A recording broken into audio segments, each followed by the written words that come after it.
স্বৈরাচারের ভূত কার ঘাড়ে? আজকে আমাদের সঙ্গে উপস্থিত আছেন সিনিয়র সাংবাদিক, লেখক ও কলামিস্ট মোস্তফা কামাল। আপনাকে স্বাগত জানাচ্ছি। আমাদের সঙ্গে আছেন বাংলাদেশ সুপ্রিম কোর্টের সিনিয়র আইনজীবী আবু হেনা রাজাকি। আপনাকেও স্বাগত জানাচ্ছি। স্বৈরাচারের ভূত কার ঘাড়ে? কয়েকদিন ধরে এই বিষয়টি নিয়ে আলোচনা চলছে। সম্প্রতি প্রধানমন্ত্রী তারেক রহমান টাঙ্গাইলে কথা বলেছেন। আমি তার বক্তব্যের কিছু অংশ উল্লেখ করতে চাই। এর পাশাপাশি আজকেও দেখলাম যে 11 দলীয় জোট বৈঠক ছিল, সেখানেও ঠিক একই রকমের কথাবার্তা, যে ফ্যাসিবাদী, অসাংবিধানিক আচরণ। আমি তাদের আলোচনাটা যাওয়ার আগে তাদের বক্তব্যটা একটু উল্লেখ করতে চাই। প্রধানমন্ত্রী তারেক রহমান বলেছেন, বিরোধী দলের উপর স্বৈরাচারের ভূত আসর করেছে। তারা জনগণের কল্যাণে বর্তমান সরকারের নেয়া বিভিন্ন পদক্ষেপ বাধাগ্রস্ত করতে নানা অপকৌশল অবলম্বন করছে।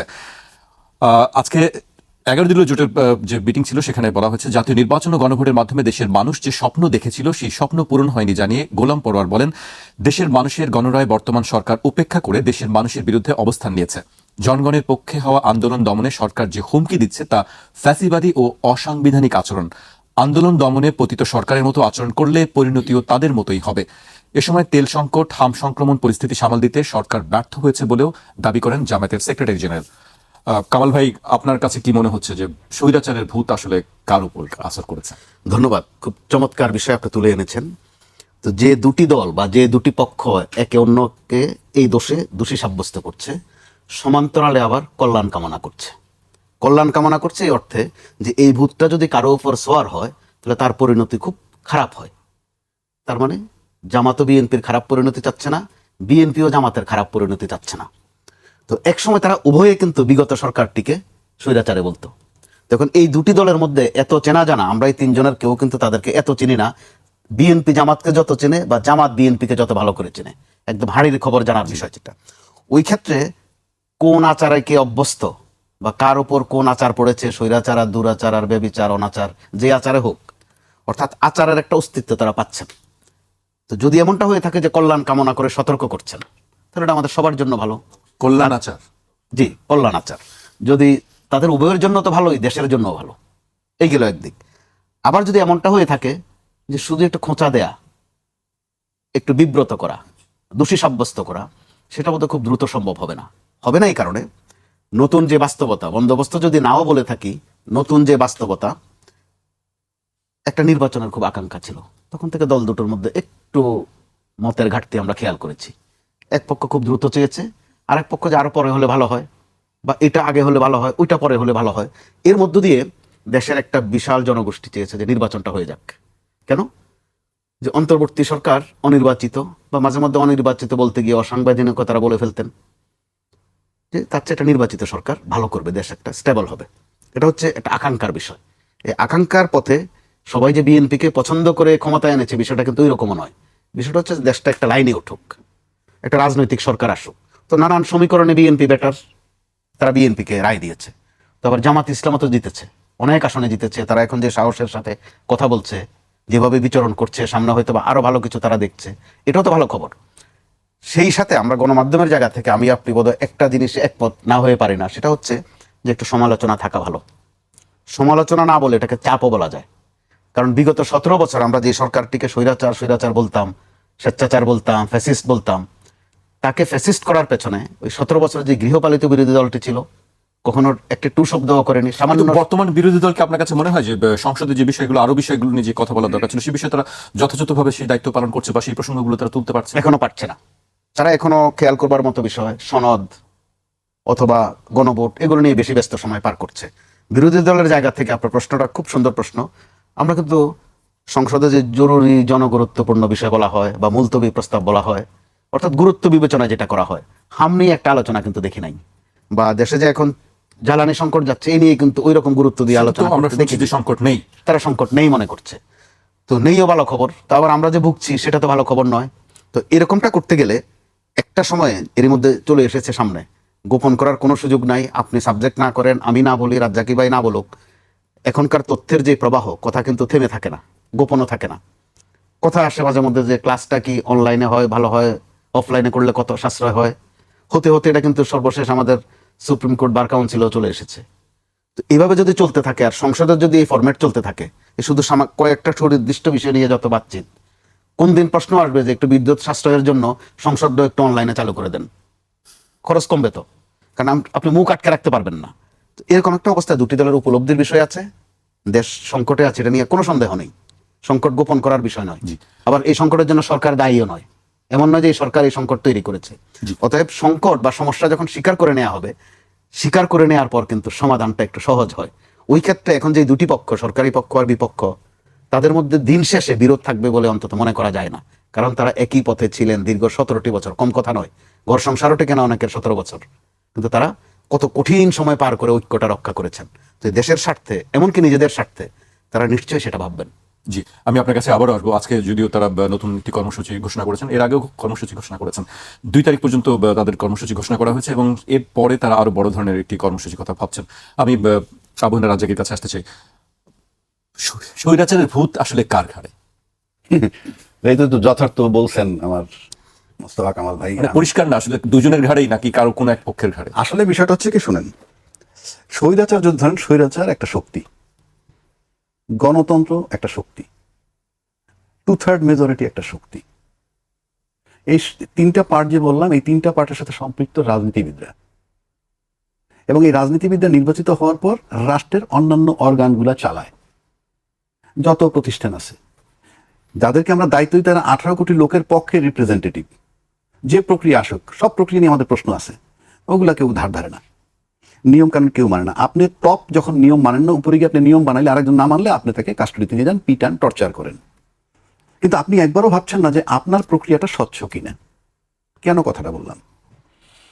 আপনি রাষ্ট্রীয় সমস্ত অর্গান যদি ফ্রি রাখেন, যে তোমরা স্বাধীনভাবে চলবা, রাষ্ট্রের সরকারের পক্ষ থেকে যদি অন্যায় কোনো আবদার সেটা তোমরা পালন করবা না, এই যে স্বাধীনতা দেওয়া প্রত্যেকটা প্রতিষ্ঠানকে, বিশেষ করে সবগুলো যদি না বলি, আপনি আসেন শুধু মানবাধিকার কমিশন, আসেন আপনি বিচার বিভাগ, যে বিচার বিভাগের তারা নিয়োগ করতে হবে, তারাই সবকিছু করবে। কিন্তু আপনি যখন এগুলাকে শিফট করে নিচ্ছেন আপনার কাছে, তখন কি হচ্ছে? তখন ওই বিচারক ভাববে যে রাজনীতিবিদ যারা ক্ষমতা আছে, অমুক মন্ত্রী আমার নিয়োগকর্তা, এই অমুক লোক আমার নিয়োগকর্তা যখন ভাববে, তখন কিন্তু সে আর স্বাধীন থাকতেছে না। এখন আপনি বলতে পারেন রিজাইন দিয়ে চলে যাও, এটা হয় না, এটা হয় না, এটা তো তামাশা না, এটা রাষ্ট্র। এখন আসেন যে শক্তির রূপান্তর আছে, ধ্বংস নাই। আওয়ামী লীগ সরকারকে স্বৈরাচার বলা হইতো, রূপান্তর আছে, ধ্বংস নাই। মানে এক টুকরা লোহা, এটা যদি আপনি ছুরি বানাবেন ফর এক্সাম্পল, এটা তো রূপান্তর, শক্তিটা কিন্তু লোহা। এখন এই ছুরিটা যদি ডাক্তারের কাছে পড়ে, সে অপারেশন করে মানুষ ভালো করে, সেই মানুষ কাটে, মানুষ কেটে মানুষকে ভালো করে। ছিনতাইকারীর কাছে যদি পড়ে, সন্ত্রাসীর কাছে যদি পড়ে, ওই একই ছুরি দিয়ে সে মানুষ মেরে ফেলে। তারপরেও ডাক্তার অপারেশন করতে যায়, কিছু কিছু সবাই সে বাঁচাইতে চায়, কেউ কেউ মরে যায়। সন্ত্রাসীরা সবাইকে মেরে ফেলতে চায়, যখনই আঘাত করে তার ভিতরে কেউ কেউ বেঁচে যায়। That is miracle. কিন্তু আমি বলছি প্রয়োগটা, ছুরিটা কি ডাক্তারের কাছে যাবে না সন্ত্রাসীর কাছে যাবে? যেই স্বৈরাচার আমরা তাড়াইলাম, তাকে যদি ছুরির সাথে তুলনা করি, ওই ছুরিটা ছিল সন্ত্রাসীর কাছে। সেই ছুরিগুলা শিফট হইয়া আমরা দেখলাম গণতান্ত্রিক সরকারের কাছে আসছে, যে কোনো যেভাবেই আসুক। আসার পর যখন আমি দেখতেছি যে গণতান্ত্রিক সরকারের কাছে চলে আসছে, ইলেকটেড গভর্নমেন্টের কাছে চলে আসছে, এরা বিজ্ঞাপন দিতেছিল র্যান্ডম যে নির্বাচিত সরকার হলেই সব ঠিক হয়ে যাবে। তা আলটিমেটলি তো নির্বাচিত সরকারের কাছে আসছে ক্ষমতাটা। আসার পর কি হইলো? ছুরিটা আসলো নির্বাচিত সরকারের কাছে, কিন্তু নির্বাচিত সরকার তার অ্যাকশন দিয়া পূর্বের যে তারা ছিল তাদের গুণে গুণান্বিত হচ্ছেন। কিরকম? মানবাধিকার কমিশনটাকে বাদ দিয়া, যে অধ্যাদেশটাকে বাদ দিয়া 2009-টাকে ফেরত আনলেন, যে কারণে মানবাধিকার কমিশন থেকে সবাই একসাথে পদত্যাগ করলো। খোলা চিঠিও তারা লিখেছেন। এরা কি অ্যাবনর্মাল? এরা কি মাতাল? এরা কি বোঝে না? এই যে একটা প্রতীকী আপনার গায়ে লাগছে না, আপনি এটাকে গায়ে মাখছেন না, তার মানে আপনি কিন্তু শক্তিটাকে রূপান্তরিত করে, শক্তি ছুরি হাতে ঠিকই আছে, কিন্তু আপনি সন্ত্রাসী রূপটা নিতেছেন আস্তে আস্তে। কেন? বিচার বিভাগের যে অধ্যাদেশটা ছিল বিচারক নিয়োগের, সেটা আপনি বাতিল করে দিচ্ছেন। সবকিছু নিয়ে আপনি চূড়ান্ত ক্ষমতাটা আপনি কুক্ষিগত, কোন ক্ষমতা আপনি পাইছেন? জনগণ বিশ্বাস করে 2/3 মেজরিটি আপনাকে দিছে, সেই 2/3 মেজরিটি নিয়ে আপনি যৌক্তিকভাবে যদি থাকেন, সবাই সেটা মানবে। কিন্তু না, আপনি আপনার কথায় নিয়োগ হইতে হবে, সেটার জন্য অধ্যাদেশটাকে বাতিল করে দিলেন। বলছেন কি আপনি পরে শুদ্ধ করে নিয়ে আসবেন। না, ইট ইজ রং। আপনি যেহেতু সংসদে 2/3 মেজরিটি নিয়ে আসেন, আপনি এখন গুম কমিশন পাশ করান, এখন মানবাধিকার অধ্যাদেশ যেভাবে ছিল সেইভাবে নেন, বিচার বিভাগের যেভাবে সেইভাবে নেন। আরো ভালো করতে চাইলে আপনি অ্যামেন্ডমেন্ট করতে পারবেন এনি টাইম। আপনি তো একটা অজুহাত দিয়ে, খোরা অজুহাত দিয়ে বন্ধ করে দিতেছেন, মানে বাতিল করে দিচ্ছেন। এটার মানে হচ্ছে এই যে আমরা ডাক্তার মনে করে যার কাছে ছুরিটা দিছিলাম, তিনি ডাক্তার নন। উনি বাহ্যিকভাবে ডাক্তারি লেবাস থাকলেও ভিতরের লেবাসটা অন্যরকম। তা না হলে আপনি দেখেন, আপনি গণতান্ত্রিক সরকার, বিনা কন্ডিশনে আপনি গণতান্ত্রিক পন্থায় থাকবেন। আপনি সমস্ত পৌরসভার যত নিয়োগ করলেন সব অ্যাডমিনিস্ট্রেটর নিয়োগ করে দিলেন কোত্থেকে? আপনার নিজের দলের। আপনি নিজের দলের নিয়োগ করে কনফার্ম করলেন যে আপনি ছুরি হাতের ডাক্তার হিসেবে রাখতে চান না। আপনি হাতে ছুরিটা রাখবেন কিন্তু ডাক্তার হিসেবে না। তো আমরা ডাক্তারের কাছে ছুরি থাকলে ডাক্তারের কাছে মানুষ বুক পেতে দেয়, কারণ সে নিশ্চিত যে তাকে কাটুক টাটুক যাই করুক সে 100 ভাগ চিন্তা করবে আমার ভালোর জন্যে। কিন্তু সন্ত্রাসীর কাছে যে ছুরি থাকে আপনি কখনো গুণাক্ষর তো ভাবতে পারবেন না যে আপনার ভালোর জন্য করবে। সুতরাং ছুরিটা কার হাতে গেল বা যার কাছে গেছে তারা কি ডাক্তার হিসেবে আছে না, কিন্তু তারা রূপান্তরিত হচ্ছে। এবং এই যে আমি যেগুলো দেখতেছি সবগুলা কিন্তু আপনার স্বৈরাচারের কতগুলা কায়দা, যেটা বললাম এটার ভিতরে আপনি লোড বেয়ারিং বিম থাকে কতগুলো। একটা রাষ্ট্র চালাইতে হলে লোড বেয়ারিং বিম, এই লোড বেয়ারিং বিম পুলিশ, এই লোড বেয়ারিং বিম আর্মি, এই লোড বেয়ারিং বিম মানবাধিকার সংস্থা, গুম কমিশন, তারপরে বিচার বিভাগের স্বাধীনতা, এগুলোকে সব কিন্তু আপনি পরাধীন করে ফেলছেন। তাই লোড বেয়ারিং বিমগুলোকে যখন আপনি পরাধীন করে ফেলছেন তখন তো আলটিমেটলি ওই যে আওয়ামী লীগের সরকারের যে গুণাগুণগুলো ছিল সেইগুলো আপনাদের ভিতরে শিফট হয়ে যাচ্ছে। সুতরাং এখন ভূত শিফট হয়েছে এক জায়গা থেকে আরেক জায়গায়, কিংবা হচ্ছে। আপনি যে প্রশ্ন করলেন স্বৈরাচারের ভূত কার গারে, স্বৈরাচার ওই যে শক্তি রূপা, ও তো বসে থাকবে না। স্বৈরাচার তো আপনি তারাই দিচ্ছেন, অর্থাৎ যাদের হাতে ছুরিটা ছিল সন্ত্রাসীদের কাছে তাদেরকে সরাই আমরা নির্বাচনের মধ্যে ডাক্তারদের হাতে দিলাম। এখন ডাক্তাররা রূপান্তরিত হচ্ছে কিসে, সেইটি হলো আমাদের দেখবার বিষয়। আর সেটা এইগুলা প্রমাণ করে যে ইয়েস, যেমন আপনি গণভোট মানছিলেন এখন আপনি মানছেন না। আপনি কি আদেশ মানলেন নির্বাচনের জন্য, যে আদেশ রাষ্ট্রপতি দিল, রাষ্ট্রপতি তো বৈধ করে দিচ্ছে আপনাদেরকে যে আপনি বৈধভাবে নির্বাচন করতে। এই একটা মাত্র প্রক্রিয়া, এই যে রাষ্ট্রপতির আদেশ এবং গণভোটের অধ্যাদেশ, সেটা আপনি এসে বাদ করে দিলেন। তার মানে আমরা আপনাদের এটিচিউডটা বুঝতে পারতেছি যে আপনারা কি করতে চান। তার মানে আমরা যাদেরকে ডাক্তার বিশ্বাস করে ছুরিটা দিছি হাতে, যে এই দেশের মানুষের অপারেশন করে হার্ট ভালো করবে, কিডনি ভালো করবে, লিভার ভালো করবে ইত্যাদি, কিন্তু তারা তো বলছেন যে তারা জুলাই সনদ বাস্তবায়ন করবে। আমি বুঝলাম না আপনি বাস্তবায়ন করবেন মানে কি, বাধাটা কোথায়? বাস্তবায়ন করবেন মানে কি আমি তো বুঝলাম না। খাম্বা টানা হইলো, তার টানা হইলো, বাল্ব লাগানো হইলো, সুইচ দেওয়া হইলো, আপনি সুইচটা টিপবেন, সেটা তো আপনি করছেন না। আপনি ইলেকট্রিক লাইনের খাম্বা টানলেন, তার টানলেন, বাল্ব লাগাইলেন, সুইচ দিচ্ছেন না। দিবেন নিশ্চয়ই তারা হয়তো। তো বলেন তাহলে কারণ আশায় থাকেন, তাহলে যেদিন দিবেন সেদিন পার্লামেন্ট খুললেই তো হয়।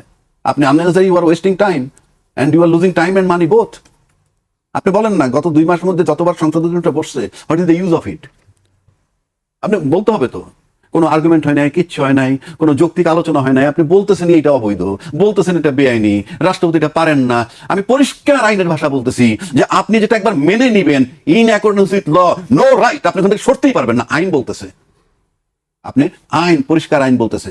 এখন একটা কথা আছে, ফ্যাক্টাম ভ্যালেট যাকে বলা হয়, অর্থাৎ আপনি যদি মনে করেন যেটা আইন সিদ্ধ না কিন্তু মেনে নিছেন, ওখান থেকে আসছি এটা বৈধ, ওইটা তখন আইনিভাবে বৈধ। আমি চ্যালেঞ্জ ছুড়ে দিচ্ছি। আপনি তো খালি মুখে আপনি বলছেন, আমি বারবার বলতেছি তালাবদ্ধ গাড়ি কিংবা তালাবদ্ধ ঘর, এই সংবিধানটা হলো তালাবদ্ধ ঘরের মতো। এখন এটার ভিতরে ঢুকতে হলে 2টা প্রক্রিয়া আছে। একটা হইলো গণভোটের ভিত্তিতে যদি রায়ের মাধ্যমে সংস্কার পরিষদ হয়ে ঢোকেন, ইজি। আর নয়তো তালা না পেলে দরজা ভেঙে ঢুকতে হয়। পরিষ্কার এই সংবিধানে যদি ঢুকেন, গণভোট এবং জুলাই সনদের আইনি ভিত্তি মতো না ঢোকেন, তাহলে দরজা ভেঙে ঘরে ঢোকার মতো হবে। সেটা করতে পারবেন, 2/3 মেজরিটি আছে, কইলেই হলো। তো আপনি যখন নিজে একটা ভাবেন 2/3 মেজরিটির বলে আপনি তালা দিয়ে চাবি দিয়ে তালা খোলার সিস্টেমে না গিয়ে আপনি ভেঙে ঢুকবেন, এটাই তো ইমপ্লাইজ, এটা একটা বার্তা দেয়। সেই বার্তাটাই হলো যে ডাক্তারের হাতে ছুরি দিছিলাম, সেই ডাক্তার সাহেব এখন ডাক্তার রূপের থেকে অন্য রূপে শিফট হচ্ছে, অর্থাৎ স্বৈরাচারের ভূত শিফট হয়ে আমরা এখন আবার আরেক দিকে চলে যাচ্ছি। আমরা রাজ্জাকি ভাইয়ের বক্তব্য শুনছিলাম, খুব পরিষ্কার করে রাজ্জাকি ভাই বলেছেন। আবার আসতেছি তালা খোলার কথা বললেন, তালা খোলার কথা শুনলে আরো অনেক তালা খোলার কথা মনে পড়ে যায়। আপনি আসলে কি ভাবে দেখছেন আমি বিষয়টি? দেখছি যে খোলামেলা এইভাবে বিষয়টা, এখানে আইনের বিষয় আছে, বিচারের বিষয় আছে, সংবিধানের বিষয় আছে, কিন্তু যখন আবার বোঝাপড়া ঠিক থাকবে, এই 3টার কোনোটাতেই কোনো গোলমাল নেই, শুধু বোঝাপড়ার ঘাটতি। তো নির্বাচনের সময় আমরা যেহেতু তালার কথা এসেছে, এটা ইঞ্জিনিয়ারিং ফাংশন, আবার ডাক্তারের কথা এসেছে। এখন সংসদে যিনি সংসদ নেতা তিনি ডাক্তারের স্বামী, যিনি বিরোধী দলীয় নেতা তিনি ডাক্তারের স্বামী, আবার নিজেও ডাক্তার, অর্থাৎ ডাক্তারিতে আমাদের খুব একটা সমস্যা হবে না। ভালো উদাহরণ দিয়েছেন রাজ্জাকি ভাই, খুব বুঝে শুনিয়ে দিয়েছেন রাজ্জাকি ভাই, খুব হিসাব করেই বলেন। তো এরকম একটা জায়গায় যখন তারা উপলব্ধি করছেন যে ভূত তাদের কারো না কারো উপর সোয়ার হয়েছে, তারা যদি যার যার জায়গা থেকে একটা বোঝাপড়ায় আসেন যে ভূত যখন তাড়ানোর প্রশ্ন আসে, কারোর জন্য সেটা সুখকর হয় না। তারা সেটা দেখেছেন, মাত্র 2 বছরে তো হয়নি, বা 2 বছরের একটু কম বেশি সময়, নিশ্চয়ই তারা ওই দিনগুলোর কথা স্মরণ করবেন। তো এখানে গোলমাল বেঁধেছে কোথায় তাদের মধ্যে? কোথায় কিন্তু খুব গোলমাল হচ্ছে না, গোলমাল হচ্ছে কিভাবে আচরণে। হবে আর কি? জি। 51% আপনাকে কিভাবে কে দেশ চালাবে সেটা রায় দিয়েছে, এটা দুই পক্ষই কবুল করে নিয়েছে। আর 68-69% দিয়েছে রায় যে কিভাবে দেশ চলবে। গোলমালটা ওখানে, এটা এক পক্ষ কবুল করছে, আরেক পক্ষ নাকচ করছে না, কিন্তু শব্দ কিন্তু মারাত্মক শব্দ ব্যবহার করে ফেলেছে, স্থগিত, বাতিল, এগুলো কিন্তু খুব কঠিন শব্দ। আবার বলছে যে অক্ষরে অক্ষরে পালন করব। তো যখন স্থগিত বা বাতিল, তাহলে আবার আপনি অক্ষরে অক্ষরে ওটা পালন করতে যাবেন কেন? আবার একটা বয়ান আছে যেটা হচ্ছে একটা জাতীয় প্রতারণা। তো যদি মনেই করেন যে জাতীয় প্রতারণা, তাহলে আবার বলছেন কেন যে সেটা প্রতিটা অক্ষর ধরে ধরে পালন করবেন? এই কথাগুলো কিন্তু সংঘর্ষ করে। তো রাজনীতিতেও কিছু মার্কেটিং এর বিষয় থাকে। এই সংঘর্ষটা জামাত ইসলামী তথা বিরোধী দলের জন্য একটা মার্কেটিং এর ভালো আইটেম হয়ে গেছে। এখন বিএনপি সেটা যদি উপলব্ধি করে, নিশ্চয়ই শেষ পর্যন্ত এটা সমস্যা হবে না। আর সেই ক্ষেত্রে স্বৈরাচার শুধু সরকারে গেলেই হয় না, সরকারে না গেলেও স্বৈরাচার হতে পারে। দুই পক্ষের এখন যে আক্রমণাত্মক ভাষাগুলো, এগুলোর মধ্যে কিন্তু প্রধানমন্ত্রী সেটি বলছেন যে বিরোধী দলের উপর বিরোধী দলের উপর তিনি বলেছেন, তার জায়গা থেকে তিনি সঠিক বলেছেন, একটা উপলব্ধি থেকে বলেছেন। কারণ বিরোধী দলের যারা আছে তারা সম্প্রতি গত 2-3 দিন ধরে কিন্তু সংসদে নাও যেতে পারি এই ধরনের শব্দ কিন্তু অলরেডি জামায়াত আমির সম্প্রতি বলেছেন যে আন্দোলন শুরু হয়ে গেছে। তো আন্দোলন শুরু হোক, আন্দোলন মানেই যে সরকার উৎখাত করতে হবে ওই ধারণার মধ্যে তো আমরা এখন আর নেই। আন্দোলন চাপ তৈরি করা, নিজেদের অস্তিত্বের আরো জানান দেয়া, বা সামনে স্থানীয় সরকার নির্বাচন আছে, এই জন্য আন্দোলন আর 2-1 মাত্রায় বেশি করতে হবে মানুষের কাছে যাওয়ার জন্য। কিন্তু তারা উভয় দল নিজেদের উপলব্ধি করার বিষয় আছে, তাদেরকে কেউ দূর থেকে স্বৈরাচারী করে তুলছে কিনা, টোক্কা দিচ্ছে কিনা। আমাদের কুমিল্লা অঞ্চলে একটা মেঠোপ্রবাদ আছে, বলা হয় খড়কুটায় আগুন দিয়া পেতনি থাকে দূরে খাড়াইয়া। তো পেতনিটা কাছে আসে না, এটা দূর থেকে খড়ে আর কুটে আগুন দেয়। তো এই দুটি পক্ষ ভূতের জায়গায় পেতনি চলে আসছেন, পেতনিটা কারা আসলে, কারা দূর থেকে দেখছে? এটাই দুই দলকে আবিষ্কার করতে হবে, কারণ তারা ভূত চেনে, পেতনিও চেনে। এরকম অবস্থায় এই দায়িত্ব কিন্তু একেবারেই তাদের। আমরা আমাদের জায়গা থেকে উপলব্ধি তাদেরকে করানোর চেষ্টা করতে পারি, আমাদের অবজারভেশন বলতে পারি, সতর্ক করতে পারি, এর বেশি নয় কিন্তু। কারণ আমাকে যদি দায়ী করে ফেলা হয় যে যেহেতু আপনি ভূতের কথা বলেছেন, আপনিও শিরোনাম করেছেন ভূতের কথা, তাহলে এখন ভূতের আপনাকে ধরে প্রধানমন্ত্রী বলছেন যে ভূতের কথা। তো ভূতের কথা আসলে তখন সরিষার কথা আসে, সরিষার মধ্যে ভূত, সরিষার কথা আসে, ঝাড়ুর কথা আসে। এগুলো একটা ভালো জিনিস না কিন্তু কারোর জন্যই। ভূত তাড়ানোর জন্য সরিষা লাগে, ঝাড়ু লাগে, ঝাড়ফুঁক লাগে, আর অনেক কিছু আছে। তো আমরা তো সেটা কামনা করবো না। ওই জায়গা থেকে তারা যদি উপলব্ধি করেন যার যার জায়গা থেকে, উপলব্ধি তো ওখানে গোলমাল হচ্ছে। যেহেতু পরস্পরের চেনা, এক ভদ্রলোক 300 টাকা ধার করেছে, বলছে 3 ওয়াক্ত পরে দিয়ে দেবে। ধার কর্য করার সময় কিন্তু ওয়াক্ত শব্দটা খুব, বা ধর্মের বিষয়গুলো সামনে আনা হয়। আসরের পরে নিয়েছে যে মাগরিব এশা ফজরের পর, অর্থাৎ আগামীকালকে দিয়ে দেবে। টাকা 300, চলে গেছে 3 বছর, এরপরও দেয় না। সালিশ হয়েছে, এবার সালিশের রায় হয়েছে যে হ্যাঁ 300 টাকা নিয়েছি সত্য, 100 টাকা আজকে দিয়ে দেবো। ধরেন আপনি পেয়ে গেছেন, তাহলে আর বাকি থাকে কত? 200। আর 100 কালকে দিয়ে দেবো, তাহলে আর পান কত? 100। ওই 100 না দিয়ে কি আমি দেশ ছেড়ে চলে যাবো মনে করেন? আপনি 300ই তো পেয়ে গেছেন। অর্থাৎ তাদের এই কথার যে ফাঁক, দিচ্ছি দেব, আরো শুদ্ধ করব, তারা খুব ভালো করে একজন আরেকজনকে চেনে, যে কার হাঁটা চলা, কার বিচরণ কোথায়। তো এই বিচরণ তারা কিন্তু মুখ ফুসকে একটু একটু করে বলেও ফেলছেন। সাম্প্রতিক ঘটনা আপনি দেখেন, এনসিপি যাদেরকে মনে করা হয় যে মাত্র 6টা আসন, খুব একটা বোধ রাজনীতি এখনো ম্যাচিউরড হয় নাই, কিন্তু সবাইকে অবাক করে দিয়ে চট্টগ্রাম চলে গেছে মঞ্জু সাহেবের কাছে। আমরা যারা গণমাধ্যমে কাজ করি, আমাদের অনেকেরও কিন্তু স্মরণে নাই যে এই ভদ্রলোক এখন আছেন কিনা, বা থাকলে হঠাৎ করে মনে পড়লো কেন? এই ভদ্রলোক আওয়ামী লীগের দীর্ঘদিনের নেতা, আবার বিএনপিরও খুব জনপ্রিয়, 2 দল তিনি করেছেন। তাহলে এনসিপি দেখেন একদম আওয়ামী লীগ আর বিএনপি 2 দলের একজন কমন ব্যক্তির কাছে চলে গেছে। এবং তার মানে কি খবর আমি যোগ করি যে স্থানীয় সরকার নির্বাচনে তাদের যে আপনি যেটি বলছিলেন যে তারা ওই দিকেই যাচ্ছে, যারা বড় 2 দলে যারা পদ বঞ্চিত, বিভিন্ন সময় যারা শিকার হয়েছে, বঞ্চনা শিকার হয়েছে, তাদের বাছাইটা সেদিকেই করছে। তার মানে হচ্ছে যে রাজনীতির মোটামুটি অলিগলি তারা চিনে ফেলেছে। অথচ তারাও কিন্তু একটা আশ্বাস দিয়েছিল যে নতুন একটা বন্দোবস্ত, ওই বন্দোবস্ত তো তারাই লিড করতে পারতেন। হোক আসন 6টা, কম আসন নয়, যথেষ্ট। তাদের ওরিয়েন্টেশন বেশ ভালো, সংসদে আমরা খেয়াল করছি। সরকারি দলকে তাড়নার মধ্যে রাখা, ব্যতিব্যস্ত রাখা, সেটা তারা পারছেন। এটাকে আমরা ইতিবাচক ভাবে দেখবো, যেহেতু এটা আমরা দেখি নাই দীর্ঘ 17-18 বছর। আবার সরকারের দিক থেকে একটু পজিটিভ দিক আছে, সরকার চুপ করে থাকছে না, মোটামুটি রিসিভ করছে তাদের প্রশ্নগুলো, জবাবও দিচ্ছে। তো এগুলো তো লক্ষণ ভালো। কিন্তু তারা যে এই বয়ানগুলো দিচ্ছেন, যে অ্যাপ্রোচ, যে খিচুনি দিচ্ছেন, এটা কিন্তু ভূতের ব্যারামের মতো মনে হয়, বা জিন ভূতের আসর মনে হয়, আচরণে, স্বভাবে, বা রাস্তাঘাটেও যেসব কথা গত কদিন থেকে বলা হচ্ছে। এমন এমন বিষয় সামনে আসছে, গণমাধ্যমে কাজ করার পর আমরা কখনো কখনো মনে করি যে মন্দ দিকগুলো সামনে কম আসা ভালো, নতুন বন্দোবস্ত না হোক, নতুন একটা পথ চলা শুরু হোক। কিন্তু আমরা খেয়াল করছি দল দুটির মধ্যেই এই প্রবণতা মারাত্মক। স্থানীয় সরকার নিয়ে সরকারি দল যেটা করেছে সেটা করা ঠিক হয়নি, বক্তব্যের সাথে মিলে না। স্বয়ং প্রধানমন্ত্রী বলেছেন যে যারা আমাকে ভোট দিয়েছেন আমি তাদেরও প্রধানমন্ত্রী, যারা ভোট দেননি তাদেরও প্রধানমন্ত্রী, এমনকি যারা কাউকেই ভোট দেননি তাদেরও আমি প্রধানমন্ত্রী। কিন্তু স্থানীয় সরকারে দেখা গেল যে না, শুধু প্রধানমন্ত্রীর দলের লোকেরাই কিন্তু পজিশনটা পেয়েছে। তো এগুলো একটু চিন্তার বিষয় আছে, ভাবনার বিষয় আছে। বিএনপির কতগুলো সুযোগ আছে এবার, দাবি করার আগেই পূরণ করে দেওয়ার মতো সক্ষমতা বিএনপির আছে। এত জনপ্রিয়, এত আসন, কিন্তু তাদের মধ্যে যে এরকম পুরনো বন্দোবস্ত একটা চর্চা দেখছি। আবার যারা এই ভুলগুলো ধরিয়ে দিবে, অর্থাৎ বিশেষ করে এনসিপির কাছে মানুষের এখনো প্রত্যাশা আছে যে নতুন নতুন কথা তারা বলবে। আজকে সংবিধান প্রশ্নে একটা কথা না বললে না, আমার একটু আগে মনে পড়েছে, রাজ্জাকি ভাইয়ের মনে থাকবে 17-18 সালের দিকে যখন নিরাপদ সড়ক চাই আন্দোলন তুঙ্গে, তখন এই ছাত্ররা ছিল মাঠে, তারা তখন আরো কম বয়সী ছিল। হ্যাঁ, তো তারা উল্টো পথে মন্ত্রীদের গাড়িগুলো বেশি আটকাতো। হঠাৎ করে একদিন আটকালো সুরঞ্জিত সেনগুপ্তকে, বললো যে আপনি যে উল্টা পথে যাচ্ছেন এটা সংবিধানের কোন বিধিতে পড়ে। আপনি দেখেন প্রশ্নটা কোথায় গিয়ে ছড়েছে। আমরা গত কয়েকদিনে কিন্তু আবার দেখছি যে যেই কোনো বিষয় নিয়ে সংবিধানের চর্চা এত বেশি, পথে ঘাটে দোকানদার, মুদি দোকানদার, হকার, তারাও বলে যে এটা সংবিধানের কোথায় পড়ে। তো এই মানুষকে যে বারবার আপনি একটা কঠিন দিকে নিয়ে যাচ্ছেন, বারবার সংবিধান দেখানো, এটা কিন্তু ভালো লক্ষণ নয়। আমরা আগের সরকারগুলোতে দেখেছি, প্রত্যেকটা সরকারই শেষ মৌসুমে এসে এই বারবার সংবিধানটাকে সামনে নিয়ে আসা হয়। বাঙালি এগুলো মোটামুটি বোঝে, তো এগুলো কিন্তু ভালো লক্ষণ নয়। আমরা ভালো লক্ষণের দিকে যেতে চাই, আমাকে একটা বিরতিতে যেতে হচ্ছে পর্যায়ে। একটা বিরতি নিচ্ছে, ফিরছি এখনই।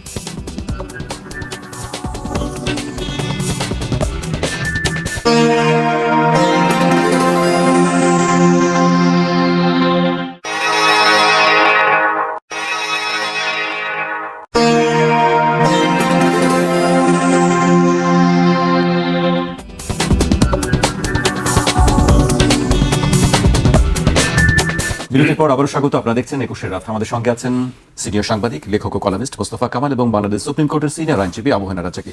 আমি পর্যায়ে রাজ্জাকি ভাইকে দিয়ে শুরু করতে চাই। রাজ্জাকি ভাই, ভূতের প্রসঙ্গ বাদ, এবার একটু আইন আদালত বিচারের দিকে আসি। আজকে সংসদে একটি বক্তব্য দিয়েছেন আক্তার হোসেন, আমি তার বক্তব্যের একটু অংশ উল্লেখ করতে চাই। প্রশ্ন রেখেছেন তিনি, বিদ্যুৎ ও জ্বালানি সংকটের কারণ দেখিয়ে বাংলাদেশ বার কাউন্সিলের নির্বাচন স্থগিত করা হয়েছে, তবে রংপুর 4 আসনের সংসদ সদস্য ও এনসিপি সদস্য সচিব আক্তার হোসেন জাতীয় সংসদে প্রশ্ন তুলেছেন, নির্বাচন স্থগিত কি সত্যি জ্বালানি সংকটের ইস্যু নাকি একটি গণতান্ত্রিক প্রতিষ্ঠানকে দলীয়করণের অংশ? প্রশ্ন তুলেছেন তিনি, দুটি প্রশ্ন। আপনার কাছে আসলে কি মনে হয়, তার এই প্রশ্ন কি যুক্তিযুক্ত? না, প্রথমত কথা হলো যে নির্বাচন স্থগিত করলেন জ্বালানি সংকট, জ্বালানির সাথে সম্পর্ক কি? হ্যাঁ, সম্পর্ক আছে বলতে পারেন। কি, আমার প্রচার করতে হবে, প্রচারের জন্য গাড়ি লয়ে দৌড়াইতে হবে, তেল পুড়তে হবে, জ্বালানি সংকট। বিদ্যুৎ খরচ হবে, ওই অফিস খোলা রাখতে হয়, সংকট। ভালো তো, খুবই ভালো। এই যে আপনি মিতব্যয়ী হইতে চাচ্ছেন, প্লাস এটার ভিতরে আইনমন্ত্রী একটা কথা বলছে, আরেকটা জিনিস অ্যাড করছেন উনি, সেখানে অ্যাড করে বলছেন এইটা যে অনেকবার ঢাকাবাসী অনেকবার রিকোয়েস্ট করছে পিছানের জন্য। তারা কারা? প্রথম প্রশ্ন, রিকোয়েস্ট করছে কারা? আমি নিশ্চিত করে বলে দিচ্ছি, যদি রিকোয়েস্ট করে থাকে তারা ক্ষমতাসীন দলের দলপন্থী লোকেরা। এক। দুই নম্বর হচ্ছে যে আপনি আবেদনের ভিত্তিতে নির্বাচন কি পিছানো যায়?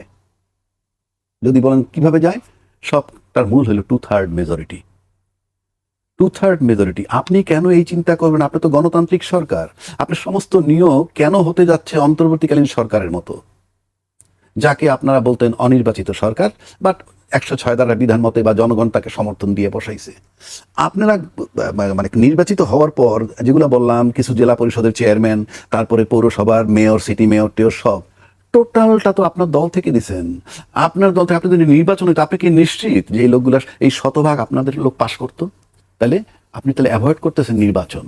তো আপনি গণতন্ত্র, ক্ষমতার বাইরে থেকে, আমি দেখছি বাংলাদেশে ক্ষমতার বাইরে থেকে গণতন্ত্রের পক্ষে জীবন দিয়ে দেয়, ক্ষমতার বাইরে থেকে তারা মানবিক হয়ে যায়, ক্ষমতার বাইরে গিয়ে তারা বিচার বিভাগের স্বাধীনতা চায়, সব ক্ষমতায় আসার পর জাস্ট রিভার্স হয়ে যায়। সবচেয়ে ইন্টারেস্টিং ব্যাপার যে এই যে ভূত কার গায়ে, শেখ হাসিনা তো 2008 নির্বাচনের পর 14 পর্যন্ত মোটামুটি ভালোই ছিল, 5 বছর। 14তে 153টা সিট নির্বাচন ছাড়া হয়ে গেল, মানে ভোট ছাড়া। তার মানে প্রথম টার্নটা একরকম, তারপর ধাপে ধাপে ধাপে ধাপে এসে সেটা। কিন্তু আজকে আমরা যেটা দেখতেছি, ফ্রম ডে ওয়ান রিভার্স। মানে একটা পার্লামেন্ট হইল, এখন তো গুছানো হয় নাই, কিছুই হয় নাই, সমস্ত অধ্যাদেশগুলার যে ভাইটাল, যেটা ভালো চেঞ্জ আসে কিংবা একচ্ছত্র আধিপত্য নষ্ট হয়, কিংবা কিছু দপ্তর, কিছু রাষ্ট্রীয় কিছু অর্গান স্বাধীনতা পায়, সেগুলোকে আমরা বাতিল করে দিলাম আরো শুদ্ধ করে আনবো বলে। এটা কি হয়? গ্রামে গঞ্জের লোকও এখন বোঝে। এই যে ভাই বললো সংবিধান, you believe it or not, গ্রামের গঞ্জের লোকের কথা বলে, তা না হলে তারাও কি যেন একটা 106 বলে। তারা 106 বলে, তারা গণতন্ত্র এই সংবিধান বোঝে। এবং আপনি দেখেন 2/3 মেজরিটি মানে তো সিংহভাগ ভোটার, 51% ভোটার তারা। আমরা তো এখনো দেখতেছি না যে সয়লাভ হয়ে গেছে ইয়েতে, যে সোশ্যাল মিডিয়ায় সয়লাভ হয়ে গেছে যে পার্লামেন্টে সরকার পক্ষ সংবিধানে যে ব্যাখ্যা দিতেছে সেটাই সঠিক। আপনি দেখেন, পাবেন না, আপনি পাবেন না, আপনি দেখেন, বরং রিভার্সটা পাবেন, রিভার্সটা পাবেন। তাহলে আলটিমেট রেজাল্টটা কি? সংবিধানটা আমরা মাঠ পর্যায়ে নিয়ে গেছি এবং আমরা হাসির পাত্র হচ্ছি। এখন আসেন এই, যদি আপনি কৃচ্ছতা সাধন বলেন, বিদ্যুৎ সাশ্রয় বলেন, আমার পার্লামেন্ট অ্যাবসুলটলি অকার্যকর। আমি পার্লামেন্টে আলাপ আলোচনাগুলো কি শুনি দেখেন, আপনার এখানে একটা লোক চাকরির জন্য আবেদন করবে, আপনি চেয়ারম্যানের লেখার কথার কথা বলছি, চেয়ারম্যান সাহেব আবেদন করে লেখার, কিন্তু ভুলবশত এমডি কে আবেদন করে লিখে ফেলছে, কিন্তু ভিতরে ফ্যাক্ট হলো আপনি অত তারিখের বিজ্ঞাপনে আমি দেখে আকৃষ্ট হয়েছি, আমি এই পদে চাকরিটা চাই, ইতি অমুক। কি অপরাধ হয়েছে?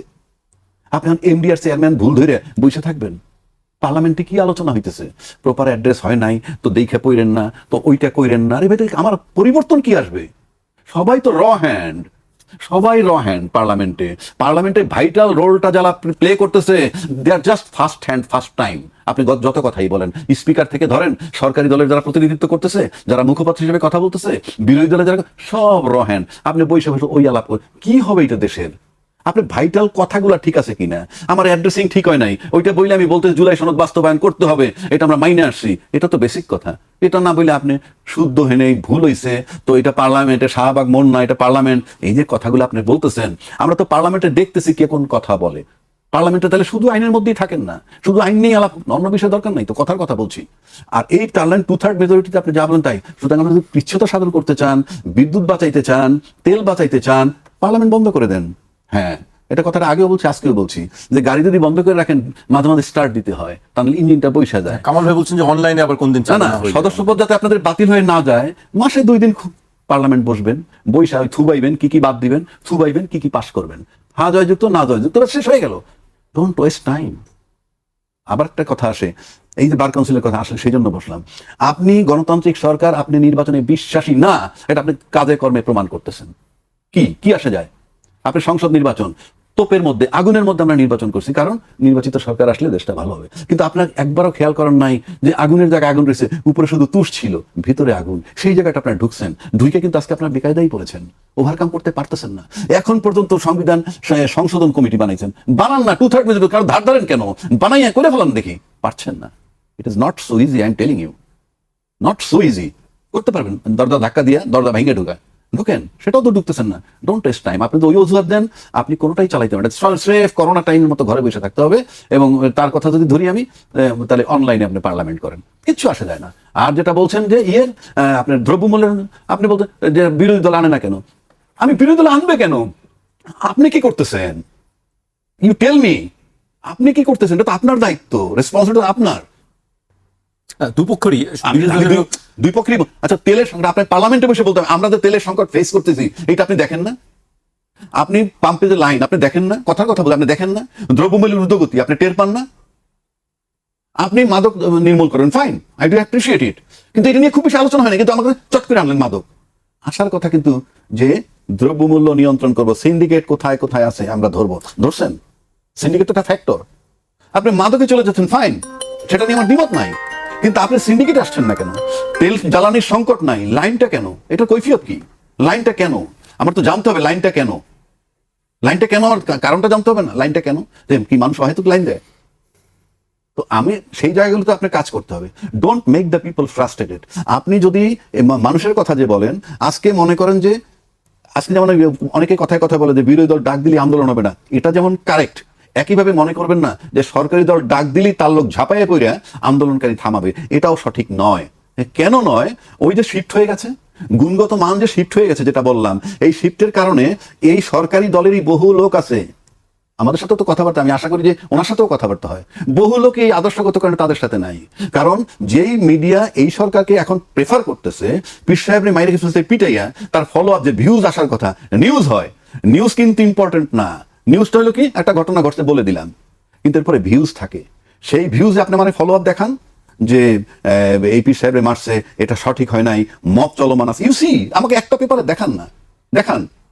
আমি সেদিন একটা পত্রিকা অফিসে ছিলাম, এই কি বলে বৈশাখী আড্ডার মধ্যে, সেখানে একজনে বলল যে প্রোপাগান্ডা ছড়ানো হয়, যেমন ওনার বিরুদ্ধে আমি একটা প্রোপাগান্ডা ছড়াইলাম, এটার ইস্যু তুমি গ্রেপ্তারও হয়ে যেতে পারে। তো এইটার জন্য সরকারকে দোষ দিচ্ছে, তখন আমি মিডিয়াকে দোষ দিছি। কেন জানেন? প্রচারটা করে কারা? মিডিয়া।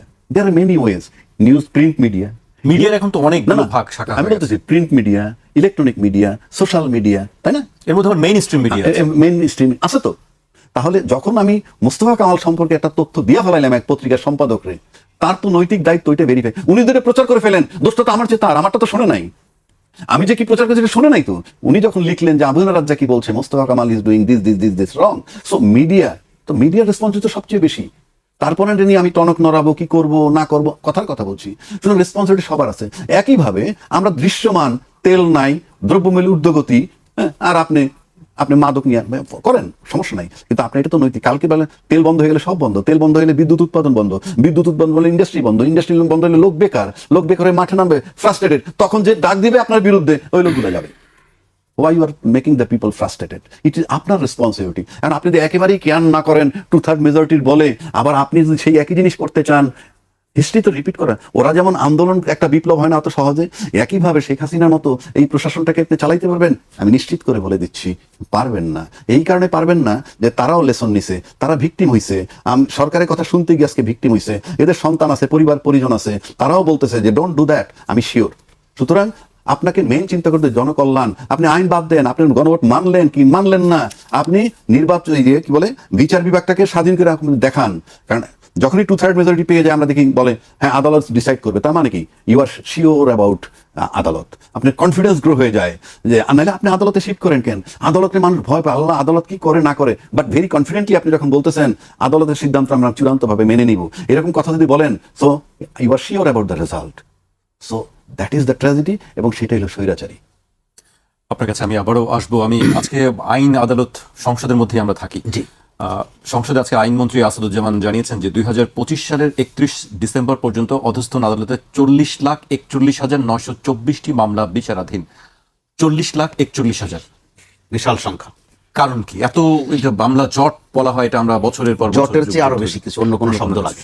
তো যেখানে আমাদের এখন মনে রাখতে হবে, একটু পেছনে যেতেই হবে, বিশ্বে বোধহয় রেকর্ড নাই যে প্রধান বিচারপতিও পালায়। তাহলে যেই দেশের প্রধান বিচারপতিও পালাতে হয়, অ্যাটর্নি জেনারেলকে পালাতে হয়, তাহলে ওই আদালতগুলোর কি অবস্থা ছিল? বিস্তারিত ব্যাখ্যার কিন্তু দরকার করে না। ওখানে শপথবদ্ধ রাজনীতিবিদ ছিলেন বিচার